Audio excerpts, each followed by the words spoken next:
ಜಯವಾಗ್ಲಿ ಜಯವಾಗ್ಲಿ.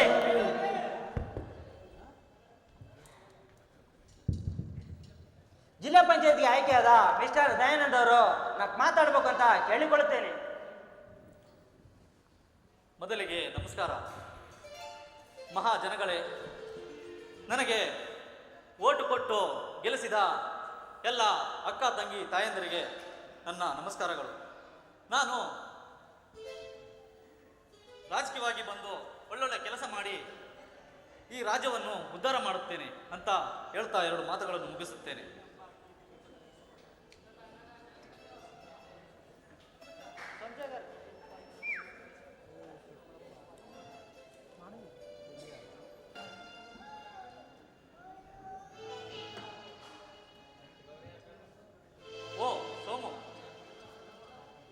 ಸೋಮು, ನನ್ನ ತಮ್ಮ. ಆಸೆ ಮಾಡುವೇನೋ ಕಳ್ಳ? ಕಳ್ಳ ನಾನಲ್ಲ, ನೀನು. ಬರೀ ಸೋಮಶೇಖರ್ ಅಲ್ಲ, ಇನ್ಸ್ಪೆಕ್ಟರ್ ಸೋಮಶೇಖರ್. ಆದರೆ ಕಳ್ಳ ನಾನಲ್ಲ, ನೀನು. ಜನದ ಮುಂದೆ ತಪ್ಪಿಸ್ಕೊಂಡು, ಜನದ ಮುಂದೆ ಸೇರಿಕೊಂಡು ತಪ್ಪಿಸ್ಕೊಳ್ಳಲು ಪ್ರಯತ್ನಿಸಿರುವಲ್ಲ, ಎಲ್ಲಿ ಕಲಿತ ಈ ಚಾಣಕ್ಯತನ ಬುದ್ಧಿಯನ್ನು? ಕಣ್ಣಕ್ಕೆ ಹೋಲಿಸಿ ಸರಿ. ಯಾತಕ್ಕಾಗಿ ಸರ್? ಈ ಸೂಟ್ ಕೇಸ್ ಯಾರಿಗೂ ಗೊತ್ತಾ? ಇದರಲ್ಲಿ ಏನಿದೆ? ನನಗೆ ಗೊತ್ತಿಲ್ಲ ಸರ್.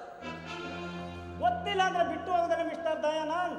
ನಾ ಪಾರ ಮಾಡ್ತೀನಿ ಅಂತ ನನ್ನ ಕಣ್ಣಿಗೆ ಮೊಣ್ಣಚ್ಚಿ ಈ ಜನದ ಮಧ್ಯೆ ತಪ್ಪಿಸ್ಕೊಳ್ಳೋ ಪ್ರಯತ್ನಿಸ್ತಿಲ್ವಲ್ಲ, ಎಲ್ಲಿ ಕಲಿತ ಈ ಚಾಣಕ್ಯತನದ ಬುದ್ಧಿಯನ್ನು? ನಿನ್ನ ಹೆಂಡತಿ ಕೂಡ ಒಬ್ಬ ವ್ಯಕ್ತಿಯನ್ನು ಕೊಲೆ ಮಾಡಲು ಹೋಗಿ ಸಿಕ್ಕಿ ಬಿದ್ದು ಅರೆಸ್ಟ್ ಆಗಿ ನಮ್ಮ ಪೊಲೀಸರ ಜೊತೆ ಬರ್ತಾ ಇದ್ದಾಳೆ. ಸೋಮು,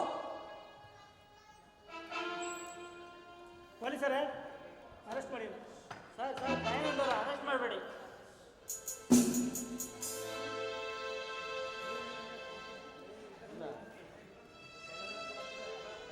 ಸರ್ ಸರ್ ದಯಾನಂದ್ ಅವರು ಅರೆಸ್ಟ್ ಮಾಡಬೇಡಿ.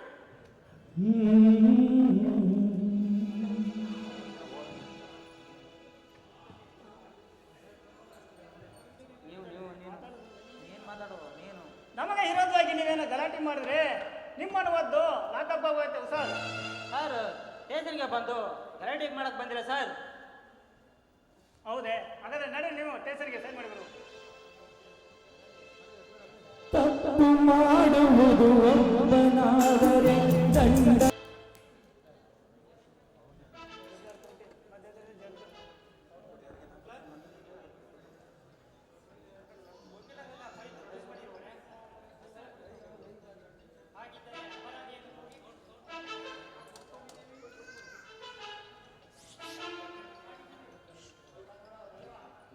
ಭಾಗ್ಯ ಭಾಗ್ಯ ಸರ್ಕರೆ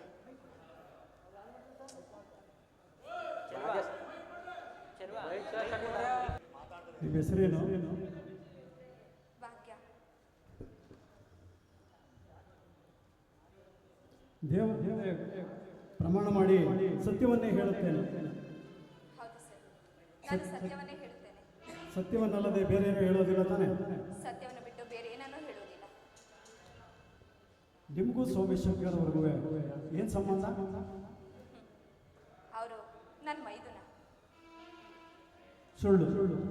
ಅವನು ನಿಮ್ಮ ಕಾಲೇಜ್ ಲವರ್ ಅಂತ ಕಾಣುತ್ತೆ. ಸರ್ ನೋಡಿ, ನಾನು ಕಾಲೇಜ್ ಓದ್ತಾ ಇರಬೇಕಾದ್ರೆ ನಾನು ಮತ್ತು ಸೋಮಶೇಖರ್ ಇಬ್ಬರು ಕೂಡ ಲವ್ ಮಾಡಿದ್ವಿ. ಆದರೆ ಮದುವೆ ಆಗೋಣ ಅಂತ ಮಾತಾಡಿದ್ವಿ ಅಷ್ಟೇ. ಆದರೆ ಪ್ರೇಮಿಸಿದ್ದು ಮಾತ್ರ ಸುಳ್ಳು ಸರ್. ಆದರೆ ಇಲ್ಲಿರುವಂಥ ಫೋಟೋ ಏನು ಹೇಳುತ್ತೆ? ಇದು ಇರ್ಬೋದು ಸರ್. ನೀವು ಹೇಳೋ ಪ್ರಕಾರ ಈ ಫೋಟೋದಲ್ಲಿ ಕಾಣ್ತಿರೋದು ನಿಜಾನೇ.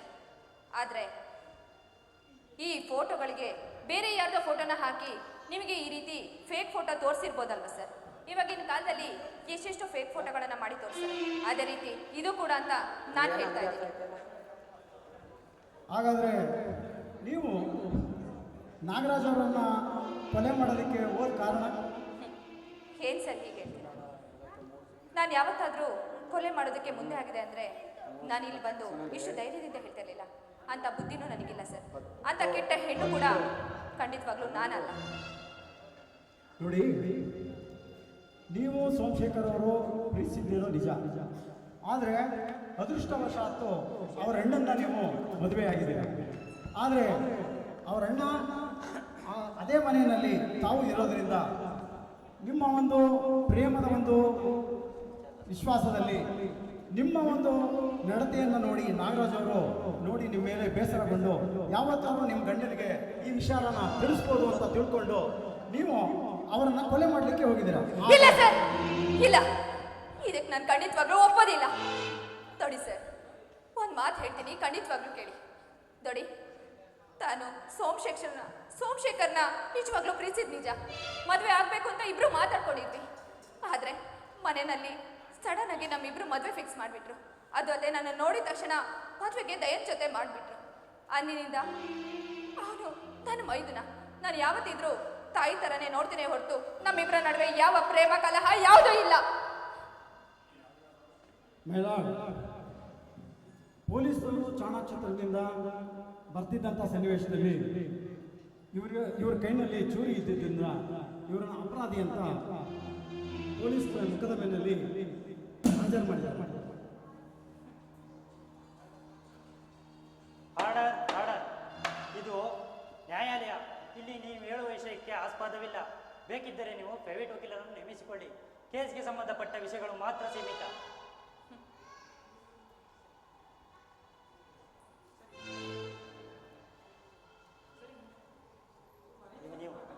ನೋಡಿ, ನೀವಿನ್ನು ಒಂದು ಸೈಡಿಗೆ ಬಂದ್ಬಿಡಿ. ಸರಿ ಸರ್.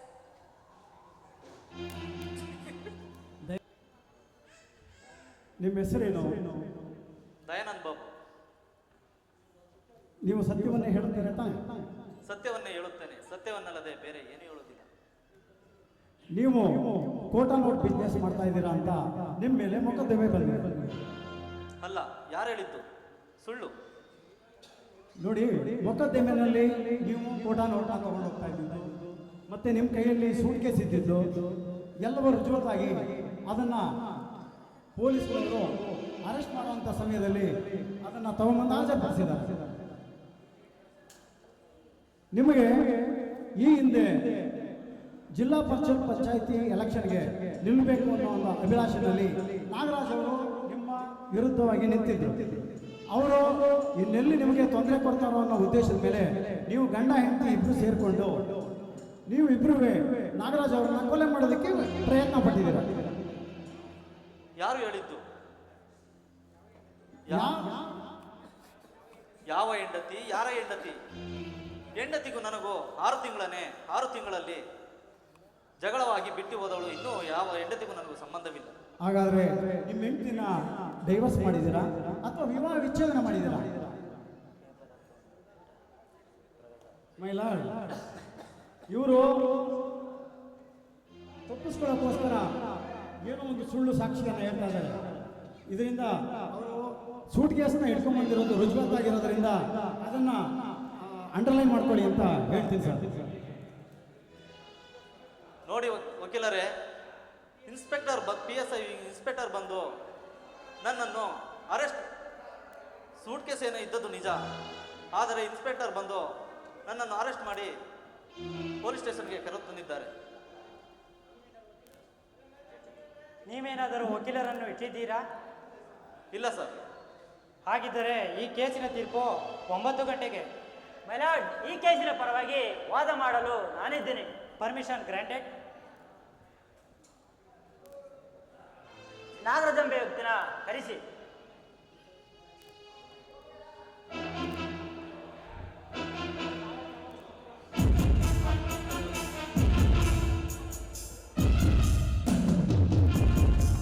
ನಾಗರಾಜ್, ನಿಮ್ಮ ಹೆಸರು? ನಿಮ್ಮ ತಂದೆ ಹೆಸರು? ಅನಂತಪ್ಪ. ಸತ್ಯವನ್ನೇ ಹೇಳ್ತೀರಾ? ಸತ್ಯವನ್ನೇ ಹೇಳುತ್ತೇವೆ. ನಿಮ್ಮ ವಯಸ್ಸು? 35. ಉದ್ಯೋಗ? Lab and lord. ನೋಡಿ, 14/6/93ರಂದು ಬೆಂಗಳೂರಿಗೆ ಹೋಗಿದ್ರಲ್ವೇ?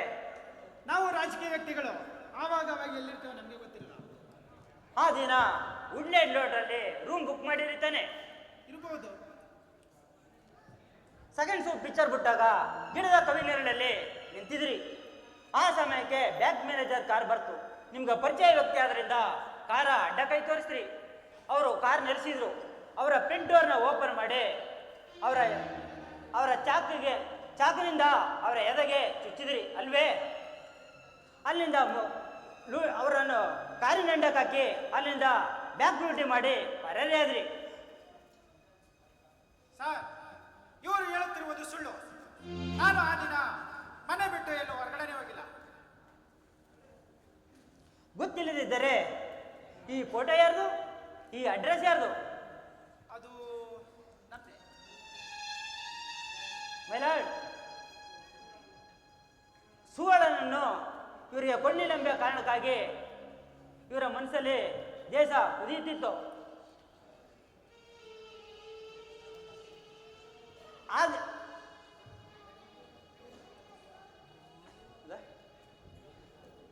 ದಯಾನಂದು ಬೇಕಾದ ವ್ಯಕ್ತಿ ಆದ್ದರಿಂದ ಸರ್, ಭಾಗ್ಯಶ್ರೀ ಮತ್ತೆ ದಯಾನಂದರು ಬೇಕಾದ ವ್ಯಕ್ತಿಗಳಾದ್ದರಿಂದ ಅವರನ್ನು ಅಪರಾಧಿ ಸ್ಥಾನದಿಂದ ಬಿಡುಗಡೆ ಮಾಡಲು ಈ ಲಾಯರು ಸುಳ್ಳು ಹೇಳುತ್ತಿದ್ದಾರೆ ಎಂದು ನಾನು ಹೇಳಬಲ್ಲೆ. ನೀ ಏನೇ ಹೇಳು, ಕೋರ್ಟು ವಾದ ವಿವಾದಗಳು ಸುಳ್ಳಾಗುವುದಿಲ್ಲ.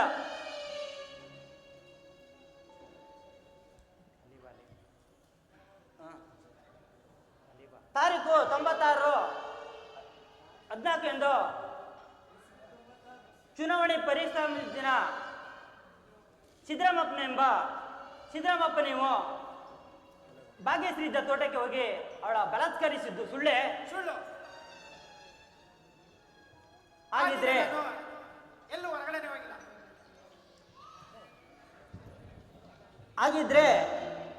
ಹಾಗಿದ್ರೆ ಬಾಕ್ಸಿನ ಕೆಳಗಡೆ ಇಡೀರಿ. ಶಶಿಕುಮಾರ್ ಎಂಬ ಬಾಲಕನ ಕರೆಸಿ.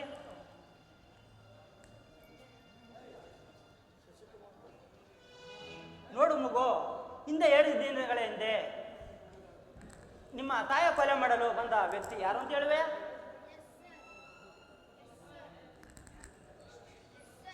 ಸರ್, ಮೈಕಲ್ ಬಿಡಿ.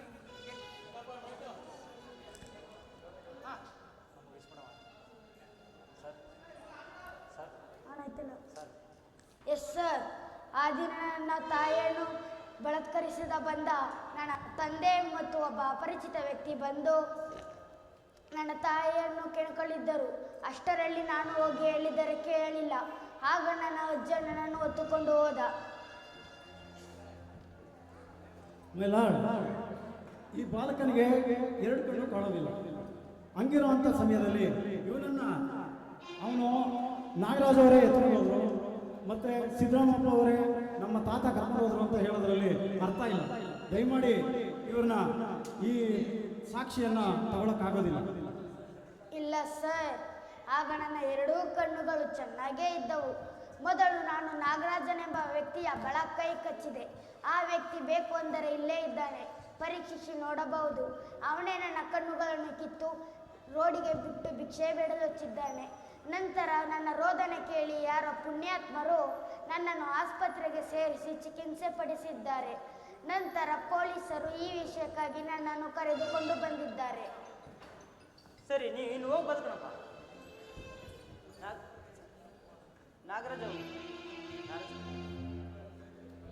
ನಾಗರಾಜ್ ಬಾಕ್ಸಲ್ನಲ್ಲಿ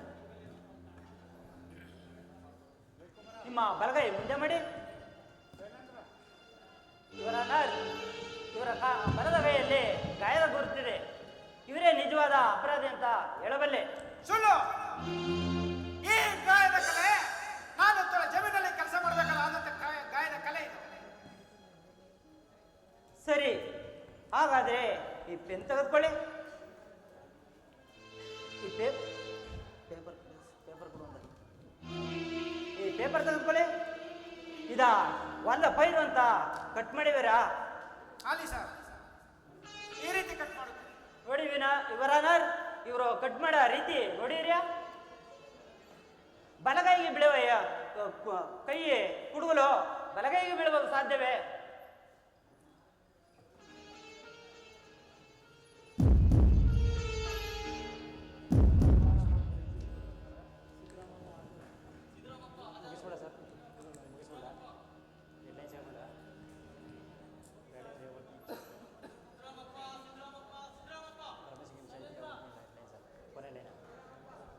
ನಿಮ್ಮ ಹೆಸರು?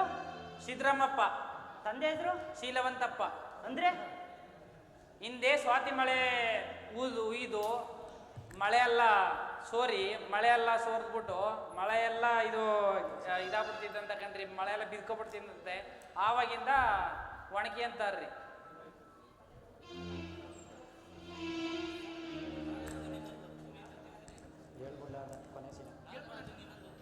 ನಾಗರಾಜು ನಿಮ್ಮನ್ನ ಚೂರಿಯಿಂದ ತಿಂದಿದ್ದೇನೆ? ಇಲ್ಲ ರೀ, ನಾ ಮಲಗಿದ್ದು ಚಾಕು ಹಿಂಗೆ ಚುಚ್ಚಿದಾಗ ಭಾಗ್ಯವನ್ ಕೈಯಾಗ ಚೂರಿ ಇತ್ತು ರೀ, ಅಷ್ಟು ಗೊತ್ತು.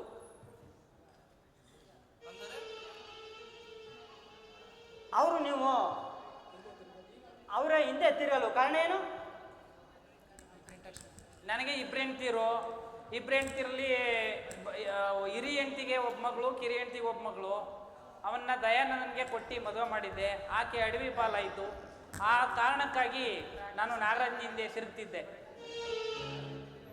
ಸರಿ, ಹಾಗಾದ್ರೆ ನೀವು ನಿಮ್ಮ ಚೂರಿಂದ ತಿಂದ ಮನೆಗೆ ಯಾರು ಕರ್ಕೊಂಡೋದ್ರು? ತಿವ್ಸಿಕೊಂಡು ಎಳೆ ಹೋದ್ರಾಗ ಚೂರಿ ಇತ್ರಿ, ಅದು ಯಾವುದು ಗೊತ್ತಿಲ್ರಿ ನಮಗೆ.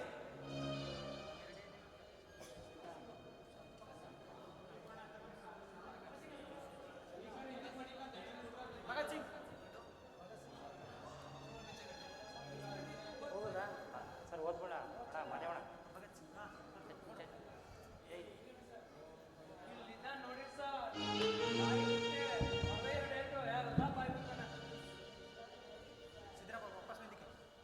ಹಾರ್ಡರ್ ನೀನು ಯಾರು?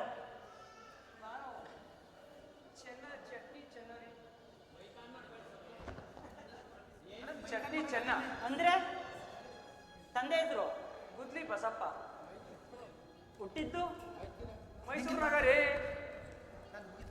ಅದೇ ಮೈಸೂರಿನಾಗ. ನಿಮ್ದು ಇಲ್ಲ ಅದಲ್ಲ, ನಿಮ್ದು ನಮ್ದು ಎಲ್ಲ ನನ್ನ ಕರೆಸ್ತಾರೆ ಈಗ. ಇದು ನನ್ನ ಕರೆ. ನಮ್ಮವ್ವ ಹಡಿಯಾಗ ಟ್ಯಾಂಗಾದಾಗ ಕರ್ಕೊಂಡ್ರೋದು. ಟ್ಯಾಂಗಾದಾಗ ಡೆಲಿವರಿ ಆಗೋಯ್ತು, ಅದಕ್ಕೆ ಟ್ಯಾಂಗಾದಾಗ ಅಂತ ಹೆಸರು. ಊರ ಹೆಸರೇ ಟ್ಯಾಂಗಾದಾಗ ಅಂತ. ಆ ದಿನ ನಾಗರಾಜ್ ಮನೆಗೆ ಏನಕ್ಕೆ ಬಂದಿರಿ? ಇವರಪ್ಪ ಅವನಂತ ದವಾಖಾನೆಗೆ ಕರ್ಕೊಂಡು ಹೋದ. ನಾನು ಈ ದುಡ್ಡು ಇಸ್ಕೊಂಡು ಬರಾಗ ಇವಳ ಕರ್ಕೊಂಡು ಹೋಗಿದ್ದ. ದಾರಿಯಲ್ಲಿ ಕಿರ್ಚಾಡೋ ಶಬ್ದ ಕೇಳ್ತು. ಏನಂತ ನೋಡಿದ್ರೆ ಈ ನನ್ನ ಮಕ್ಕಳು ಸಂಗಿನ ಆ ಕಡೆ ಈ ಕಡೆ ಎಳ್ದಾಡ್ತಿದ್ರು. ಹೌದೇನ್ಲೇ ಹರಿಯಂಗೆಲ್ಲ ಅವನು ಭಗತ್ ಸಿಂಗ್.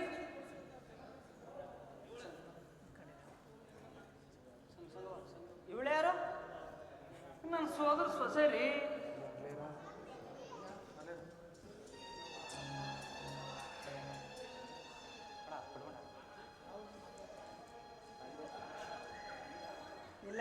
ಹಾರ್ಡರ್ ವಕೀಲರೇ, ಅವರನ್ನು ಸ್ವಲ್ಪ ಸುಮ್ಮನಿರು ತಿಳಿಸಿ.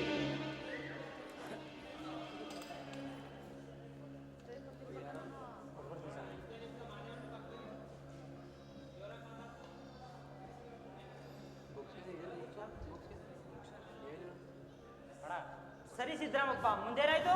ಮುಂದೆ ಆದಿದ್ದು ಗೊತ್ತಿಲ್ರಿ. ತಿವ್ಸಿಕೊಂಡು ಎಳೆಯೋದ್ರಾಗ ಭಾಗ್ಯವನ್ ಕೈಯಾಗ ಚೂರಿ ಇತ್ತು. ಹಾರ್ಡರ್ ನ್ಯಾಯ ನಿರ್ಣಯ ಅಂತಿಮ ಗಳಿಗೆಯಲ್ಲಿ ಈ ರೀತಿ ಇದೆ. ಕೊಲೆ, ದರೋಡೆ, ಹೆಣ್ಣು ಮಕ್ಕಳ ಶೀಲಾರಣ, ಬದುಕಿನ ಕಾರ್ಖಾನೆ ಗುಪ್ತವಾಗಿ ಮನೆಯಲ್ಲಿ ಸ್ಥಾಪಿಸಿಕೊಂಡು ಸರ್ಕಾರದ ಕಣ್ಣಿಗೆ ಮಣ್ಣಾಗಿ ಬ್ಯಾಂಕ್ ಮ್ಯಾನೇಜರ್ ಅನ್ನು ಕೊಲೆ ಮಾಡಿ ದೇಶದ್ರೋಹಿ ಕೆಲಸ ಮಾಡುತ್ತಿದ್ದ ವ್ಯಕ್ತಿ ನಾಗರಾಜ್ ಎಂದು ಸಾಕ್ಷಿ ಪುರಾವೆ ಹಾಗೂ CID ಇನ್ಸ್ಪೆಕ್ಟರ್ ಹೇಳಿಕೆಗಳಿಂದ ನ್ಯಾಯಾಲಯಕ್ಕೆ ತಿಳಿದು ಬಂದಿರುವುದರಿಂದ ನಾಗರಾಜ್ ಮತ್ತು ಅವನಿಗೆ ಸಹಾಯಕರಾಗಿ ನಡೆದ ಭಗತ್ ಸಿಂಗ್ ಮತ್ತು ಸಿದ್ದರಾಮಪ್ಪ ಹೊಣಕಿ ಎಂಬುವವರಿಗೆ ನ್ಯಾಯಾಲಯ ಇಂಡಿಯನ್ ಪೀನಲ್ ಕೋಡ್ 304 ಪ್ರಕಾರ ಮರಣದಂಡನೆ ವಿಧಿಸಿದೆ. ಇದುವರೆಗೂ ಅಪರಾಧಿ ಸ್ಥಾನದಲ್ಲಿದ್ದ ಭಾಗ್ಯಶ್ರೀ ದಯಾನಂದರನ್ನು ನಿರ್ದೋಷಿಗಳೆಂದು ಕೋರ್ಟ್ ಅವರನ್ನು ಬಿಡುಗಡೆ ಮಾಡಿದೆ ಮತ್ತು ಸರ್ಕಾರದ ಆದೇಶದಂತೆ ಕೊಲೆ ಕೇಸನ್ನು ಕೈಗೆತ್ತಿಕೊಂಡು ಅನೇಕ ವರ್ಷಗಳಿಂದ ನಟಿಸಿ ಕೊಲೆಗಾರರನ್ನು ಹಿಡಿದುಕೊಟ್ಟ ಸರ್ಕಾರದ ಕೀರ್ತಿ ತಂದ CID ಇನ್ಸ್ಪೆಕ್ಟರ್ ಪ್ರದೀಪ್ ಅವರನ್ನು ಕೋರ್ಟ್ ಅಭಿನಂದಿಸುತ್ತದೆ ಮತ್ತು ಯಾವುದೇ ಅಮಿಷ ಬಂಧು ಬಾಂಧವರೆನ್ನದೆ ಕಾನೂನು ರೀತಿ ಕಾರ್ಯನಿರ್ವಹಿಸಿ ಪೊಲೀಸ್ ಇನ್ಸ್ಪೆಕ್ಟರ್ ಸೋಮಶೇಖರ್ ಅವರಿಗೆ ಕೋರ್ಟ್ ನಿಷ್ಠಾವಂತ ಅಧಿಕಾರಿ ಎಂದು ಬಿರುದು ನೀಡಿದೆ. ತಪ್ಪಿಸಿಕೊಳ್ಳುವ ಹಂತದಲ್ಲಿದ್ದ ಭಗತ್ ಸಿಂಗ್ ಅನ್ನು ಜೀವದ ಪರವೇ ಇಲ್ಲದೆ ಬೆನ್ನಟ್ಟಿ ಸಕಾಲಕ್ಕೆ ನ್ಯಾಯಾಲಯಕ್ಕೆ ತಂದೊಪ್ಪಿಸಿ ಚನ್ನಪ್ಪ ಚಟ್ನಿ ಸಂಗವ್ವ ಹುರುಗಡ್ಲೆ ಇವರಿಗೆ ಕೋರ್ಟ್ ಋಣಿಯಾಗಿದೆ. ತಾನು ಬಾಲಕನಾಗಿದ್ದರೂ ಧೈರ್ಯವಾಗಿ ಕೋರ್ಟಿನೆದುರು ಹೇಳಿಕೆ ನೀಡಿ ಕೇಸಿನ ನಿಜಾಂಶ ಬಯಲಿಗೆ ತಂದ ಶಶಿಕುಮಾರ್ಗೆ ಕೋರ್ಟ್ ಅಭಿನಂದನೆ ಸಲ್ಲಿಸುತ್ತದೆ. ಹೀಗೆ ನ್ಯಾಯ ನಿರ್ಣಯ ಅಂತಿಮ ಗಳಿಗೆಯಲ್ಲಿದೆ. ಪೊಲೀಸ್ನವರೇ, ಮಾತಾಡಿ. ದಯಮಾಡಿ ಒಂದು ಕೆಲಸ ಮಾಡ್ತೀರೇನು? ಯಾಕಂದ್ರೆ ನನ್ನ ಮಗಳು ಮದುವೆ ಮಾಡಬೇಕ್ರಿ. ಕೋರ್ಟು ತೀರ್ಮಾನ ಕೊಟ್ಟಿದ್ದಲ್ಲ, ಅದಕ್ಕೇನಾದರೂ ದಂಡ ಕಟ್ಟಿದ್ರೆ ನಮ್ಮನ್ನ ಬಿಡುಗಡೆ ಮಾಡ್ತೀರೇನು? ಯಾಕಂದ್ರೆ ನಮ್ಮ ಸಂಘವನ್ನ ಲಗ್ನ ಮಾಡ್ಬೇಕ್ರಿ. ಬೇಕಾದಷ್ಟು ಲಂಚ ಕೊಡ್ತೀವ್ರಿ, ಬಿಟ್ಬಿಡ್ರಿ ನಮ್ಮನ್ನ. ಅಲ್ಲ ಸಿದ್ದರಾಮಪ್ಪ, ನಮಗೆ ಲಂಚ ಕೊಡ್ತಿದೆಯಲ್ಲ, ನಾವೇನು ಲಂಚ ತಗೊಂಡು ನೌಕರಿ ಮಾಡಿಲ್ಲ, ಲಂಚ ಕೊಟ್ಟೇನೆ ನಾವು ವಿದ್ಯಾಭ್ಯಾಸ ಮಾಡಿಲ್ಲ. ದೇಶ 1947 ಸ್ವಾತಂತ್ರ್ಯ ಬಂತು, ಅವತ್ತಿಂದ ಇವತ್ತು ಒಂದು ಚೂರು ಲಂಚ ಹಿಡಿತಿಲ್ಲ ದೇಶದಲ್ಲಿ. ಇವತ್ತು ನನಗೆ ಲಂಚ ಕೊಡ್ತಿದೀಯಾ? ಮಿಲಿಟರಿ ಪೊಲೀಸ್ ಅವರು ದೇಶ ಕಾಯ್ತಾ ಇದ್ದಾರೆ, ರೈತ ದೇಶಕ್ಕೆ ಅನ್ನ ಹಾಕ್ತಿದ್ದಾನೆ.